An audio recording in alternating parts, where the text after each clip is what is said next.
Toxoplasmosis. Toxoplasmosis என்னன்னு தெரியுமா? அது வந்து ஒரு பேரசைட். It's a parasite. கண்ணுக்கு தெரியாத ஒரு பேரசைட். இந்த மைக்ரோஸ்கோப்பில் பார்த்தா மட்டும் தெரியும் அந்த பேரசைட். அது வந்து எலியோட உடம்புல இருக்க ஒரு பேரசைட். ஓகேவா?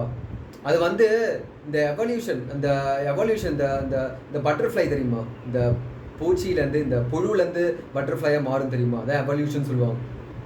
ஸோ அந்த பேரசைட்டு நெக்ஸ்ட் ஸ்டேஜ் போகணும்னா, அந்த எவால்வ் ஆகணும்னா ஒரு கெமிக்கல் தேவை, ஒரு டைப் ஆஃப் கெமிக்கல் தேவை. அது வந்து பூனையோட குடலில் இருக்குது, இந்த கேட் இன்டெஸ்டைனில் இருக்குது. ஸோ அந்த எலியிலேருந்து இந்த பூனையோட இன்டெஸ்டைன் போகணும் அந்த பேரசைட்டுக்கு. ஓகேவா? இந்த புழு கிடையாது அந்த பேரசைட்டு. ஓகேவா? கண்ணுக்கு தெரியாத ஒரு பேரசைட். அது வந்து வேறு உலகத்தில் இருக்குது. புழு மாதிரி இந்த பூனையை பார்த்துருச்சுன்னு சொல்லிட்டு அந்த எலி உடம்புலேருந்து அப்படியே நெளிஞ்சு போய் பூனையில் போய் உட்கார முடியாது. இன்னும் அது வந்து பேரசைட் வேறு உலகத்தில் இருக்குது. எவ்வளோ பக்கத்தில் பூனையும் எலி எவ்வளோ பக்கத்தில் இருந்தாலும் அது 1 வருஷம் ஆகும் அது ட்ராவல் பண்ணுறது. புரியுதா?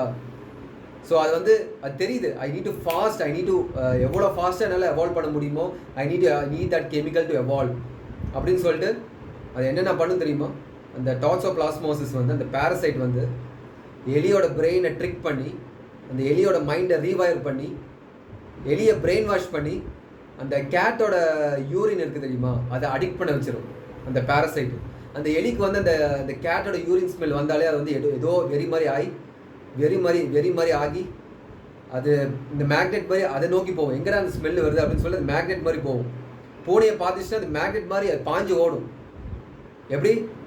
அந்த பூனையை பார்த்தா ஓடுற எலி இந்த பேரசைட் அந்த பிரெயின் வாஷ் பண்ணி பூனையை பார்த்த உடனே மேக்னெட் மாதிரி பாஞ்சு ஓடும்.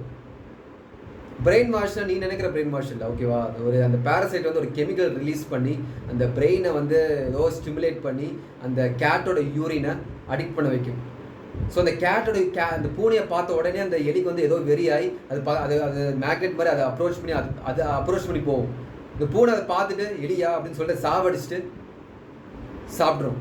இதில் யார் ஜெயிச்சா உண்மையாலே? எலியா பூனையா? பேரசைட், இந்த டாக்ஸோபிளாஸ்மோசிஸ் அதான் உண்மையாலே ஜெயிச்சிச்சு.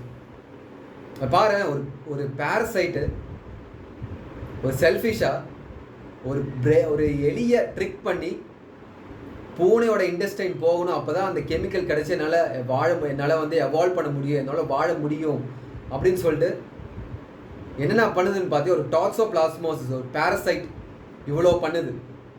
நெக்ஸ்ட் ஸ்டேஜ் போகணும், எவால்வ் ஆகணும்னு சொல்லிட்டு it does not have any choice. ஓகேவா? It does not have any choice. அது எதுக்கு பண்ணுது கூட நமக்கு தெரியாது. அதுக்கு தெரியாது. Just do it. It does not have any choice.